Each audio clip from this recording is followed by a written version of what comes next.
importance. I don't know if my wife calls it my villain era. Villain era. If you talking bad about something or somebody or something that I love in our industry and you ain't really standing on facts, you ain't on hearsay, I am cutting into you 1,000%. I feel you. And I'm gonna do it nice like grandmama. Right. You know what I'm saying? Right. You get cussed out without the curse words. Yeah. Nasty. Nice, nasty. That's how my grandma says. Nice, nasty. Nice, nasty. Yeah. Nice, That's nasty. what old folks had a way of being like, okay. Listen. There's all these curse words out here, right? Right. But if your grandmama or somebody call you simple, you already know what time it is. You really. You can get hot by that. These people. You a simpleton? Simpleton, man. You know my mom? Common. Oh man. Oh, you common. You common. Oh, common. That's another one. That's I know that. I ain't heard that one. Use MFB. All those, but you can play. You common. Common or A simple man. Yeah, that gets you hot. Yeah, them things right there will take you to another level. You be like, oh, word, mama, damn. This is what we doing right now. Yeah, this is what we do. Yeah. And so, but that's one of the things I like to. It's funny you say that. Going back to like, I always tell students, and me and Charles and I talk about it too. Is like getting respect for the profession. Like I had to learn how to start preparing myself in certain settings I go into, especially now. You know, being in the role I'm in now, right? Yeah. And I was like, and I get tired of hearing that statement. Oh, you just cut hair. It's more than just cut hair. You know what I'm saying? And so I had this thing that I kind of just have in my back pocket. Right. Every chance I get, like, oh, you know, when they say that right there, when they say, oh, you know, you just cut hair, I was like, yeah. I said, well, actually, you know, there's 3 parts to cutting hair. You said that. I talked about like yesterday. I told you yesterday, and that's you have the science, math, and then you have actually the art of it. Which the art is what overshadowed. It's kind of what everybody sees. Sure. That's the most dominant one, but there's still a science to it. There's a math to it. Yeah. And then when I break it down like that, I'm like, oh, I can't think like that because we do make. And you think about it, we do make what we do look simple, but it's not. Right. You know that's a book, right? What? No. I ain't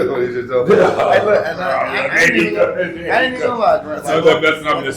You know that's a book, right? When I first started cutting, Oh God, right. I used to be ashamed to tell people that I was a barber because like people look down on on the profession. But then once I realized, like I was telling them yesterday, you put a cosmetologist and a barber at a table, you put a doctor and a lawyer at a table.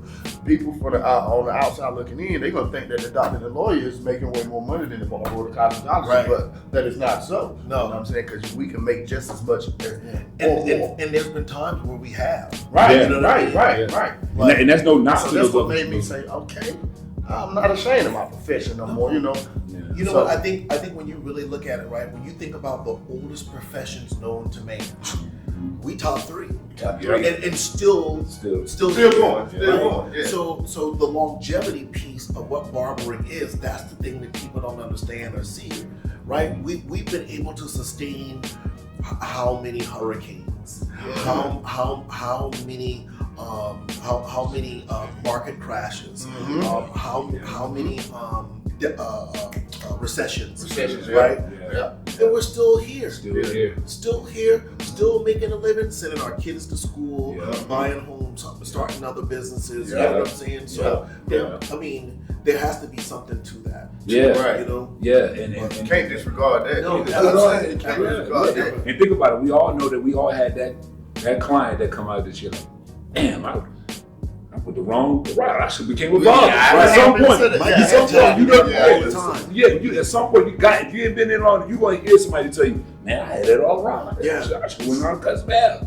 I had one client counting my pockets one time. He was like, when he got, I probably had about 3 or 4 people before him, and this was early on when I had the shop and everything. And when he got in the check, he said, "Damn, man, you just made over close to $200 just that quick." I was like, yeah. And that's when they made that. That's when they made that comment. I chose the wrong person. And it's 11 o'clock. You need lunch. Yeah. All right. Well, perfect. All right. We're going right on in. We're gonna jump right on in. All right. Welcome back. This is Underrated Professional. My name is William Graham, aka Big Fundamentals. Y'all already know this is your boy Mike Sauce, aka Mike Stroh, aka the Great, aka the Hands Are Ordained by the Barber Gods. And man, you know who we got today. This man done been up here before. We really appreciate him giving us his time again.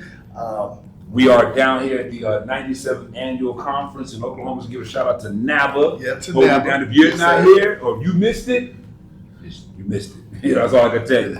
A lot of great knowledge shared out here. This young man just had an awesome class early today. Thank you. That's what get you to talk about what he did and what his show, his class was today. Excuse me. But so hold no further. Let this young man reintroduce himself again to our audience. So this time I'm prepared. Okay, here we go. Okay. This is Rodrick Samuels, aka Mr. Sam, Okay. aka your barber's favorite barber, Okay. aka teaching barbers is my jam. There we go. I'm so glad I got to teach you the barbers in jam. If you need to follow the hashtag or follow him on Instagram, teaching is my Teaching jam. barbers is my jam. Yeah. He was prepared because he said on the last episode when it was in, he said he's gonna have the next time we do. I was ready. I was ready. I didn't even have to think about it. You know what I mean? I was ready.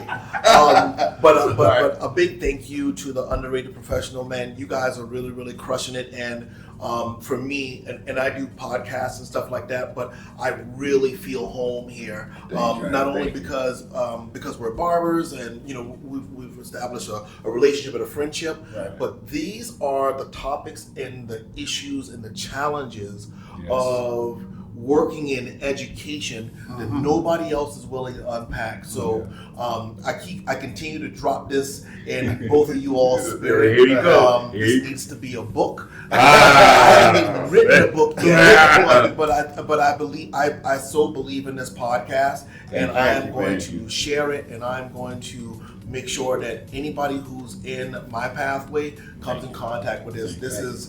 This is my heart, and I know it's you guys' heart too.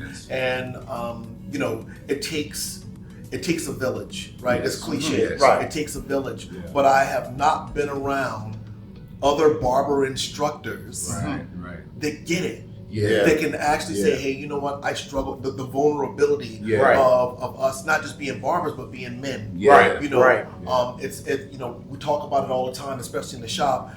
Having an emotion does not make you soft. And especially as Black men, we don't ever. It's not very often that we have a forum or a platform where we can talk about our challenges, but especially challenges in our profession. I appreciate y'all, man. And being vulnerable, like you was saying, we as men, Black men, we was raised that we couldn't show our vulnerability. You know what I'm saying? We was raised that way, and we actually do let people beat themselves up here. We be vulnerable, so. Well, you know what though? But not only that though, but think about what we're teaching to our students every day. We're teaching them to take care of people, right? And as an educator, not only do we have to take care of our own clients, but now we got a whole slew of other people's children that we're reading, right? But think about it like this: who's taking care of us?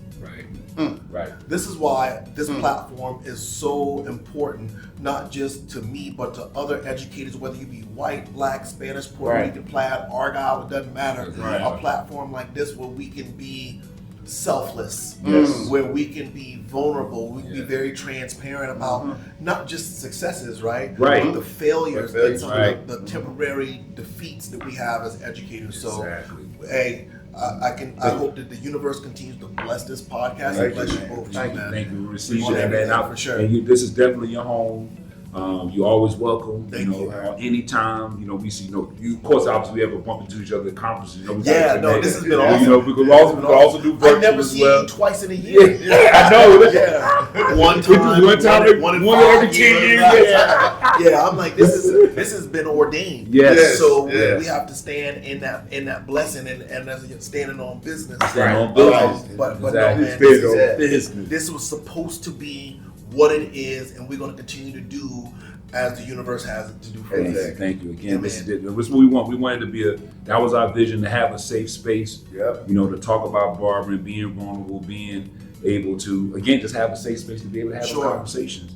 And so I just thank you again for you those kind words, and I think for still you supporting us. Right. And for anybody out there, y'all welcome anytime. We can do it virtual, in person. Pull up. Let's have this conversation. We got lives out here. We got to help sow into. Yeah, like you said, we unpack everything, man. Yeah. The good, the bad, and the ugly. So, and that's what I feel that everybody needs. Yes. Yeah, for sure. And so with that being said, that's a great transition into our topic today, or for this, because we're now growing up. Yeah. So last time you see, we don't grown up. We start working on having agendas. We got things more each month. the themes for the month. I see y'all got beards. They're great, but your beards is together. Mine too.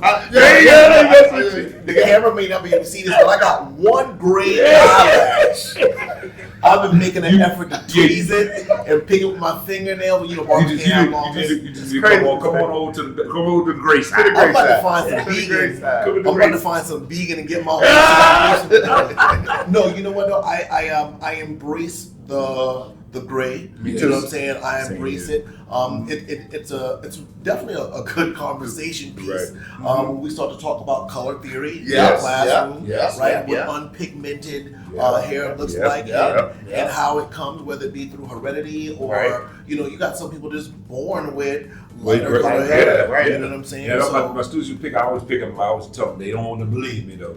But when I had my hair a lot longer, I had my third joint. I had it back with the box days. I used to have a little patch of gray hair right there. It was like a little birthmark, right? But, so like now, Kwame. Like Kwame had, but it was just a little gray patch. But over time, it eventually turned brown, meaning scalp.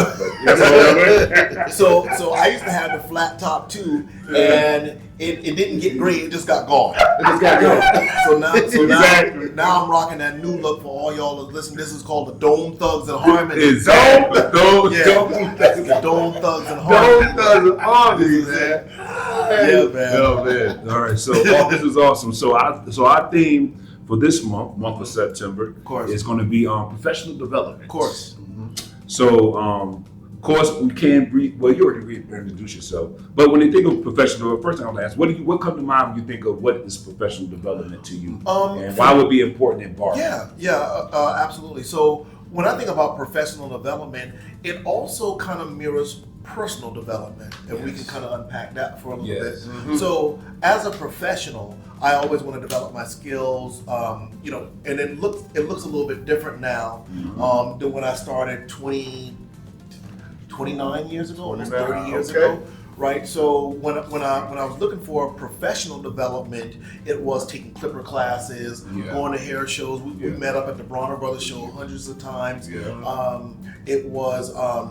It was getting magazines, and I remember Behind the Chair was big back then. So I used to be in there, and I remember the first time that I said, you know what, I gotta get better. I gotta be better. I was reading an article on Sam Villa. Sam, shout out to Sam. What up, though?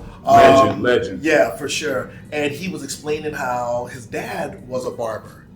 And how he took the experience of his father and then built this, you see Sam Villa products. He built this amazing, this amazing. He has an amazing brand. Everything. And that told me, number one, because he was a man of color, right?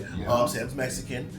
So, but being able to see someone who came from a different culture that was able to build something so prolific that actually lit a fire underneath me to say, hey, you know what, I got to get better. So anytime that I knew that Sam Villa was going to be at a place, I would always go. So Sam Villa, I met this guy. Y'all might know him. He goes by Clipper Guy. His name is Ivan Zoot. Shout out to Ivan, my man. And I remember being in Tunica, Mississippi, at the Barbers International Conference. It was at Sam's Town Casino, and he saw me present, but I was there to present and also to get some education as well. A couple other barbers were there. A couple people that were here today. Maura Scully Sheehan. If you have a Milady textbook, you see her name all the way through and through that. Jim Stone was there. If you know Jim, he's a triple OG. One of my mentors as well. But I went there to get education from them, and that's how I met Ivan. And Ivan said, "Hey, you're pretty good up on stage or whatever the case would be." And he never gives a compliment, which I appreciate. You know what I'm saying? 'Cause it helped me build me into the presenter, not just the educator, but the presenter I am today. And he asked me to do, this is when Barack Obama was president-elect. He said, "I've been getting a lot of emails about his recreating his haircut, and I want you to do it." Right? Oh, opportunities don't go away, they go to someone else. Right. So I live in the culture of yes. I was like, number one, who's this fast-talking guy? Right. It's obvious he sees something in me that I don't see it myself at this time, so I'm just going to say yes. We shot it, and I did it in one take. Wow. Did it in one take? One take. Damn. Yeah. And that's my claim to fame. I did it in one take, and he was like, "Huh." He said, "Have you ever thought about doing education?" I said, "No, not really." So he and I had a conversation, and a couple of weeks later, I did my very first show. Okay. And it was the International Beauty Show in New York. Ooh, that's the big one. All off of seeking out professional. Y'all hear that? Professional development. Yes, sir. Now, along with that professional development comes the personal development. Yes, right. So, if I'm going to develop myself professionally, I also need to make sure that I'm developing myself personally. Right. I may not be in alignment with the things that the universe has in store for me. Right. So I need to make sure that I'm the best me that I can be and the best person that I can be. Right. So that as these things are unfolded and unpacked on my table, that I'm ready to do those things mentally, spiritually, and also fundamentally. Yeah. But that takes personal growth. Right. So from when I think about professional development, it kind of goes hand in hand. Like you can have all the technical skill in the world, but if you're an asshole, nobody knows it's not going to matter. So they got it aligned. They have to. My little red wagon to push them. I feel like they have to align. They have to. And so with that, with that being said, now, this is great because you are the perfect guest to talk about this topic because I know we're very passionate, all very passionate about professional development, educating, and everything, right? So going along with that, understanding what's some specific elements of professional development that you prioritize in your school curriculum? Do you include that all in your? Yes. You know what? My students don't know this, but they are spoiled. They are spoiled. Yeah. What you mean? Can you elaborate on spoiled? Yeah, 1,000%. So people don't know what they don't know. Right. So we make the biggest effort at Hair Lab Detroit Barber School. You can check us out on the web, www.hairlabdetroitbarberschool.com. On Instagram and everything. But we make the biggest effort to bring in at least 2 guest educators a month. Wow. Now, the state only mandates that we teach the state's curriculum. We don't have to go any further than that. Right. But I take it a step further and I bring in other professionals in areas that I know that my students are going to have challenges or that I had challenges, coming in, being a young barber. I did an apprenticeship, which made it twice as hard because I'm in the shop, I'm making money. I'm not thinking about what I need to do to become a better barber. Right. I'm only thinking about how I can line my pockets. Right. You know what I mean? I needed the keys to the bakery. Right. I needed to get all the bread. Right. You know what I mean? So, I like that. So my students get, at least twice a month we have a guest educator.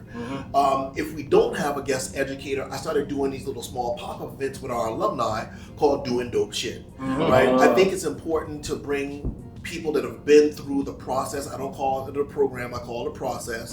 That have been through the process of going through Hair Lab Detroit Barber School, not only graduating but becoming a licensed professional. Right. So I have them come back in hopes that it will ease the anxiety that a lot of our students that are now in the process go through. Right. So we call it Doing Dope Shit. Okay. So what we do is, the first time that we did it, we had a panel of alumni that are licensed. They come back in and I'll ask them different questions about where they are right now, which is also a form of professional development. I need to kind of ensure myself that the things that we have in place to make our process run smooth, or at least to make it as robust and as big as it possibly can, that the people that have already gone through it, where are the holes? Is there something I can do better? Is something I can do different? Right. But I like the fact that whatever processes that we've had up to this point, and we've been in business now for 5 years, it's been working. Yeah. They all come back and they say the same thing.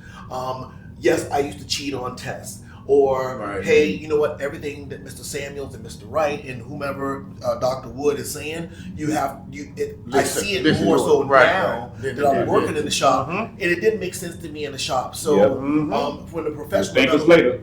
You will thank us later, right? Yes. Or, no, I know we don't have Drake fans, but you can thank me now. It was the whole Drake thing. But for my students, whether it be bringing in a tax professional, that's super important.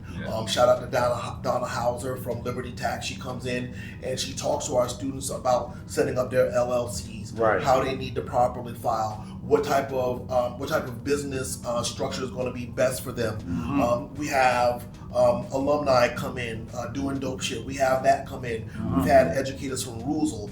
Ivan normally comes in once a year. Antonio Heath, you guys know him as Tony Thompson. Tony Thompson, Tony comes in about once a year. He's busy. I mean, just if you can name it, like we've had color professionals and people come in just to make our process the best it possibly can be. But our students don't know what they don't know, so when they see these other people come in, they think this is just part of it. Right? It's part of the hair lab experience, but it's not. The only thing I need to teach you is basic skills. You're not paying for me to make you a master. You're paying me to teach you the foundational skills so that you can pass the state board exam and become a licensed professional.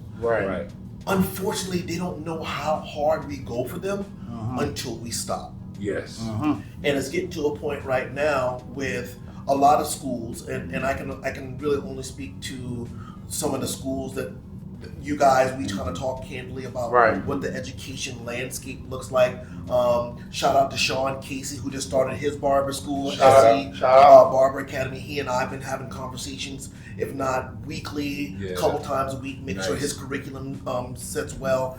But a lot of times the students don't know what they don't know. How hard we go for them with the additional education so that they can be the best professional coming right out of school. A lot of times the information and knowledge that we share with our students, especially because I know you guys are robust too, people aren't learning those things 10, 15 years down the road. And I explain to my students all the time, I went through so you don't have to. So if I'm making the effort to explain to you, hey, listen, we don't need to wear sweatpants to school. We need to have a professional dress. It's not because I'm trying to be malicious or bad. It's because I know coming down the pipeline, in order for you to become a respected professional, it starts in school. The way that you practice is the way that you play. So if I allow you to lack that in that area of professionalism, how do you think that you're going to be taken when you go out into the industry? Or that time when you need to put on that shirt and tie, take the sweats off. You don't know when you may have to do that. I'm saying, I told somebody out there, and I was like, our students, they think they come like getting a bachelor's degree, but we want them to get a PhD. I like that. So that's basically what you're doing. You know what? Because I have this thing where I say, like we say all the time, like I explain to students into what you made me think about something. I always something like, we want to teach you beyond the exam, beyond the exam. Because just you have to. You have to. It's not even an option.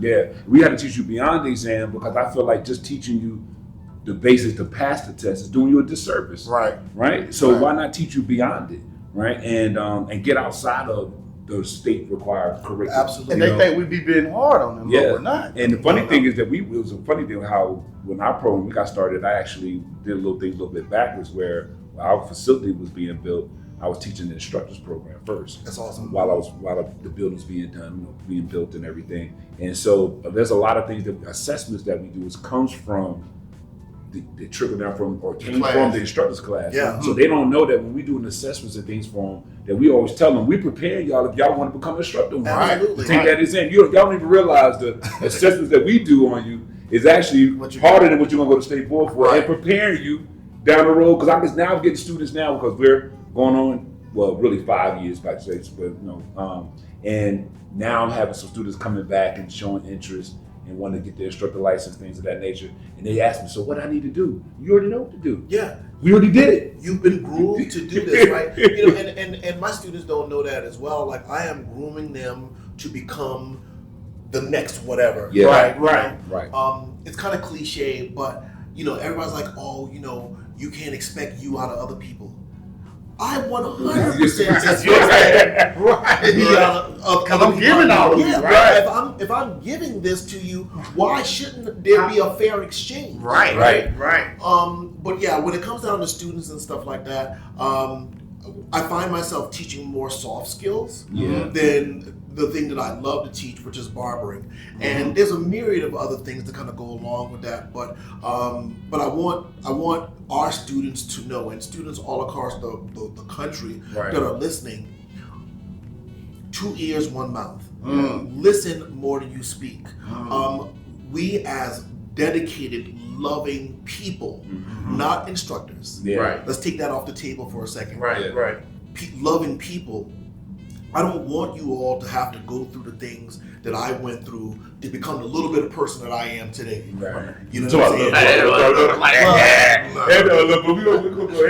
There's another gear. There's another level. There's something else out there that I need to do. I haven't figured out what it is yet, but it's coming down the pipeline, I'm sure. But if I continue to align myself with the right people and align myself with professional development, in the personal development, I know there's going to be something else out there. But here's the deal, right? And we kind of talked about it in class today. Imagine making the effort to squeeze 10,000 hours, which is mastery, into a 15 or 1,800 hour program. The students expect for you to teach them to be at mastery in that little short time. And I fall for it, right? I make the biggest effort to teach them every single thing that I know, which makes our process a little bit more rigorous. Like every day you're going to learn something different. And sometimes, you know, I know it's challenging for the student, but I want to tell you all right here, I'm looking dead in the camera. I know it's hard, but it is worth it. When you get to the finish line, it's going to be worth it. So make a plan to develop yourself, not just professionally, but personally too. We all have some work that we need to do. Mary J. Blige, love Mary J.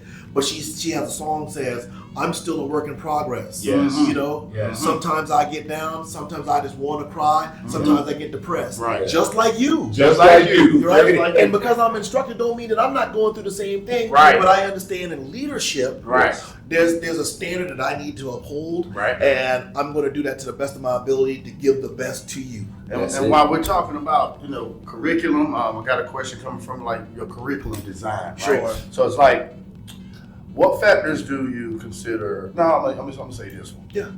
What factors do you consider when designing a curriculum that prepares students for the long-term success in the barbering industry? You know, some of the factors that I consider when talking about developing a curriculum for the students' long-term success. In the past, it looked a little bit different because I would focus on making sure that they understood proper shear work, making sure that they understood parting and sectioning, making sure that they understood legendary customer service.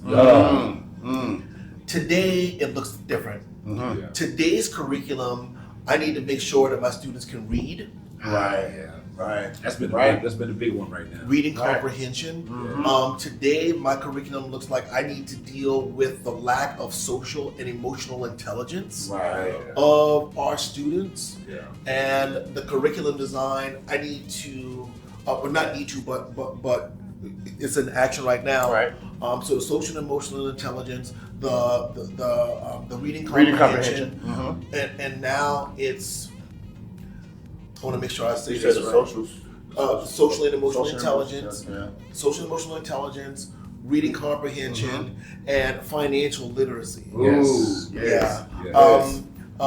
know, I had a conversation with Tom Kuhn, and for those of you all out there who don't know, Tom Kuhn and his daughter Erin, they created this program called Cunity. So they have Cunity for schools, and then they have Cunity for salons. I wanted to do some business with Tom And you know, down the pipeline, I still may. But Tom and I had a conversation after I had a student come to me, and for whatever reason, she could not cash her refund check for school. She'd gone to several different banks in the area, but of course, you know, when we have younger students, they don't, you know, the financial awareness piece, it's just not on them. Right. So I had a conversation with this young lady, and I just said, she kept calling, "Hey, Mr. Sams, I can't cash my check." I said, "Where are you?" She said, "I'm at the Bank of America." I said, "Well, we have an account at the Bank of America. The check is a Bank of America check. Right. Why can't you do these things?" Right. And she just couldn't. To make a long story short, after having this conversation with Tom was informing me about some statistics that he and his team have provided on our industry about the financial stability of salon and barber professionals all across the country. I don't have all the information right now, but I wanted to give a shout out to Tom. Even though from the business standpoint things didn't work out with us, I still appreciate his friendship and the time that he and his team and his daughter Erin were able to take with me to explain to me the landscape of where our students are right now and what we need to be preparing them for down the pipeline. So to make a long story short about the young lady, then she went to a liquor store to try to cash her check. Now we know that if you go to the liquor store, it's going to cost you 20-30%, but she needed that money so bad to where she was willing to forego whatever they charged her to do that. And I had a conversation with Tom about that, and he and I shared some things, and he could just tell the distress in my voice about how passionate I was in it. So the financial literacy piece, we haven't adopted it yet, but CUNITY for schools, y'all make sure to go check that out. Can you run something? Do you remember some of the statistics, like what it was? You know what? I don't want to get the wrong thing. I can't remember all the information. But where do we get the information from now? Go to CUNITY.com. And make sure that I say it on correctly. But CUNITY for schools is where it needs to be. So CUNITY for schools, you want to definitely bring in a tax consultant, and also you want to make sure that if your students are receiving Pell or SEOG or whatever the case may be, that means that they make under $13,000 a year. There's resources out there for your students, but we have to tap into them as community leaders to see what we need to do to help our students with that,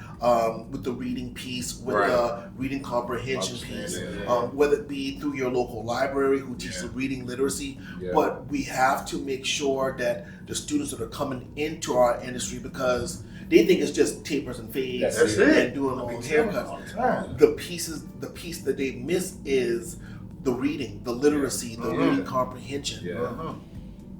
It's tough. You know what? You know why it's tough? I think for us, because we're fathers. Are you dad? No, I'm not a dad, but what's your reply to that? But them women call me daddy. Cut the tape. You know what? You may not have any biological children of your own. Right. But my nieces and nephews are like mine. They look up to you. So it's important for you to be that instrument, that reflection of what a dad or what a father looks like. I think that's just really, really important. I have 55 children. The age range from 18 up to 40 something, and I don't care how old they are, I still look at them as my kids because I love them that much. Right. So making sure that your curriculum fits the 21st century student, that's going to be key moving forward into 2025. And that was what I actually wanted to help answer one of those questions last month. What technology plays a role in professional development with your students, but then you already kind of addressed that. And also when you mentioned the business piece, I do want to give a shout out to Mr. Devin. I think you met him, young man, RTS Barbers. Is for you might have met him when you came to. Yeah, he came to that school. I saw it on Instagram. He's teaching the business component piece for us now, and he's got an awesome program. So I want to give. So anytime we talk about business, I'm supporting the young man. And so I got to shout out to RTS. I met that gentleman in North Carolina. So he's doing. He's determined, as his slogan is, making business simple. Right. He knows that we can be a tough industry because we like to put our money under the mattress, or we don't want to. We're not being transparent Right. enough. But he's determined, and I want to support him. And I like that his mission is to take on the challenge of getting us prepared. Right. Of course. And so I just want to make sure I give him a shout out as well. And Tom. And Aaron. Everybody. And Aaron. And Everyone that's trying to help the profession, Aaron, getting us on right on that. So, you want to go on to? I would say post graduation support, like. Okay, so I want to talk about mentorship real quick. Okay. So do you provide any type of mentorship for your students when they finish school, or during or when they finish school? Do you do any type of mentorship? And how important is mentorship first? I guess in your opinion. You know what? I appreciate that question so much, because I think that when people think about mentors, they think about someone who is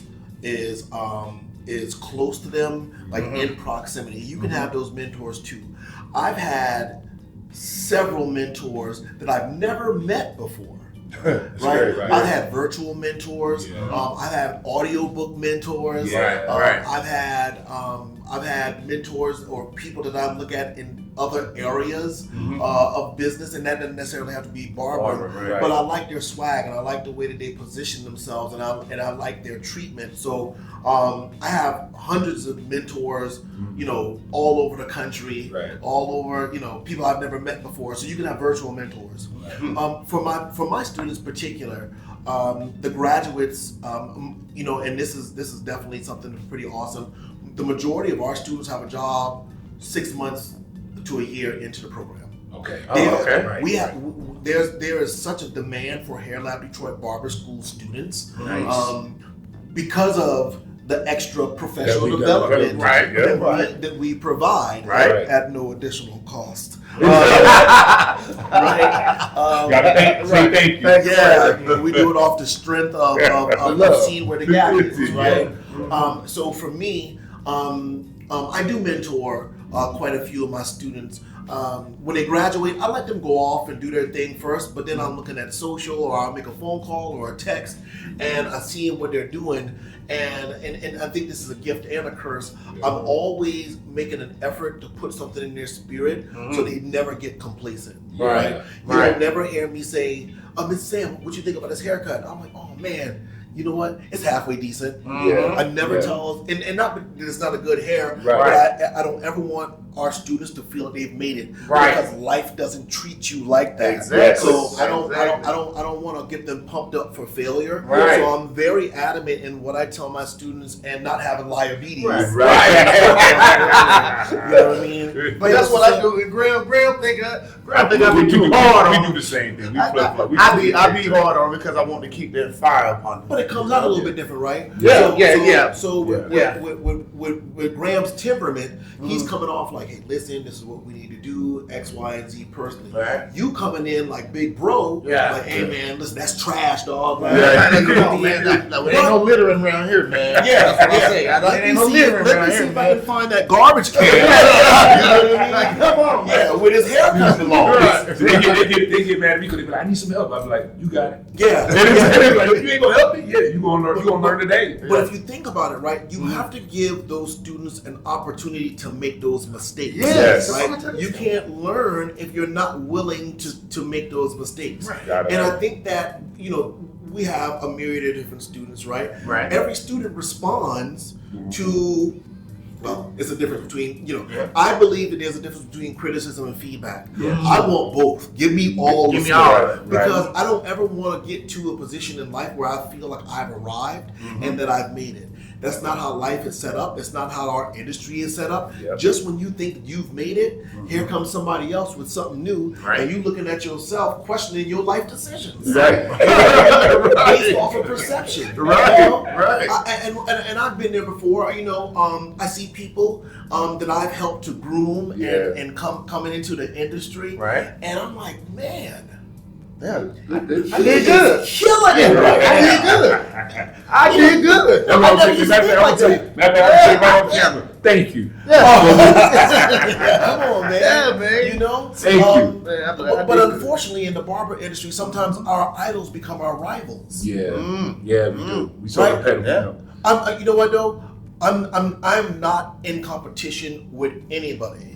You know what I mean? I love seeing our younger barbers come out there and you know, and I don't have favorites, but I'm gonna say, you know, John Mosley, Popular Nobody. Yes, sir. Popular Nobody. Yeah, Okay, man. shout out to Popular Nobody in the Hey building. man, Yeah. listen. Yeah. Hey, Sean Casey. Yeah. Hey, Yeah, listen. yeah, killing Hey, it, Chris killing it. Bossio. Killing Come it. on, man. Killing it, man. Listen, Killing it. Angel Ross. Yeah. Killing it. Yo, Killing it. listen, Killing it. I remember Killing these it. guys, you know, guys used to be around the stage. Yo, man, can I get on? Can Right, you jump on the right. stage? And Right, I'm right. looking around like, shit, I ain't messing up my money. You know what I'm Right, saying? right. And now I see them, and they're leading the charge. Yeah, you know what I that's mean?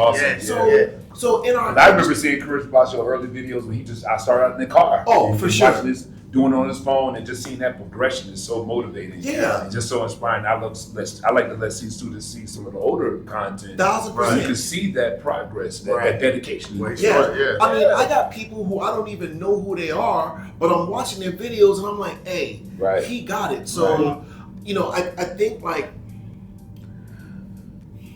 we just have to make sure that we're keeping an open mind to what education now has become. You know, even though as seasoned professionals and vets in it, right?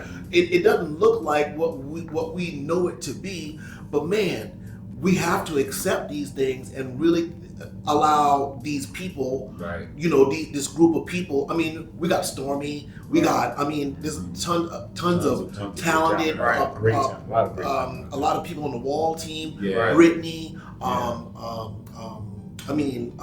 Coco, Yeah. and then, you know, I'm part of Wall, you know what I'm saying? But I see these young ladies as well as these young men, and they are literally carrying our industry, you know, to whatever the next And thing the looks like. ladies are killing it right now. I love it, It's man. gonna keep Well, I love evolving too. It's gonna keep evolving. No, man, listen, and I can sit back being, you know, I told my wife, I was like, I'm becoming the young ass old dude. Yeah, You know what I'm saying? Yo, I'm the young ass They old call me dude. Unc now. Somebody called me OG. I got offended. I was like, OG, yeah, Mr. Sam, you an OG. I was like, no, I'm not. No, I'm not. I ain't ready yet. But you know what though? Now, if you change the way you look at things, the things you look at, I am an OG. Yeah. I am Punk. I am You know, Punk. when you've been able to accomplish so many things in your career and in your life, and people see the importance and the value of what you bring to it, hey man, listen, our job as leaders to create more leaders. And I think that we've done an outstanding job of that. And even if they're not, you know, they're not doing all the hair shows and stuff like that, like some of the people that I named, but we have just as talented barbers or barber stylists out in the industry that's working behind the chair every day and buying homes and other businesses and cars, you know what I'm saying? And empowering their community. So and those are the folks we want underrated. Exactly. Because people need to hear those stories. Pull up. Pull up. We out here. Oh man.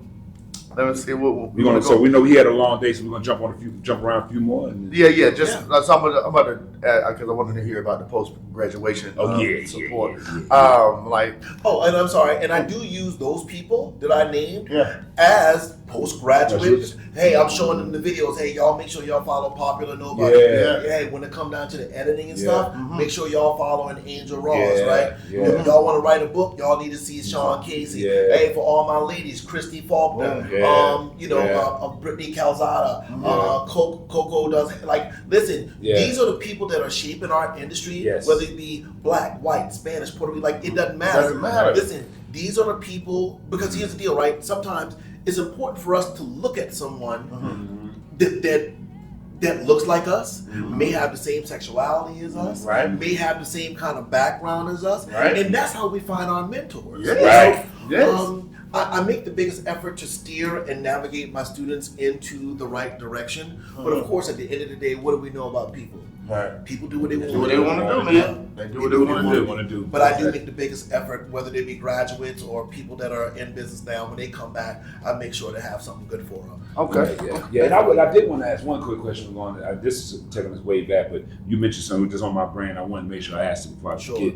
But when you said when you do 2 guests a month, because I like that. Is that something through trial and error that you just found that that's a good number, having somebody twice a month, or is that You know kind what? of or some type of guest? I know you meant like from something like that.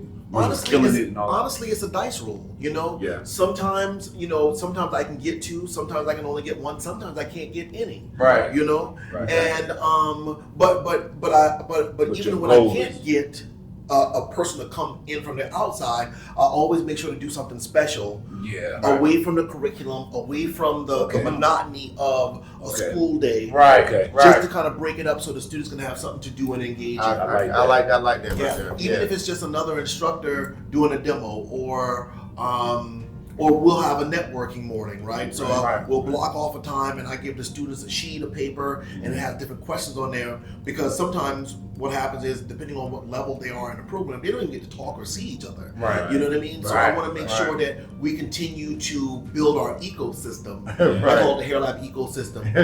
We continue to build an ecosystem with all of our students that's involved in the process. Yeah, because we keep getting, we have guests come through, but I never looked at it, and that was like a gem for me. I never looked at it as having it, being more strategic with it, with having like, 2 a month and things like that. I never looked at it that way. It was just like, we got somebody or they reach out and do, or instead of what I feel like, all right, it's time for me to have a guest. But having a regular, I think, would be very healthy, for the environment, for our ecosystem. It is. And sometimes it's just good, especially and this, what I'm about to say is very strategic. There are certain things that I need points that I need driven home. They hear it from me all the time, but for whatever reason, they come on, Mr. Sanders. Yeah, they get tired of it. Right?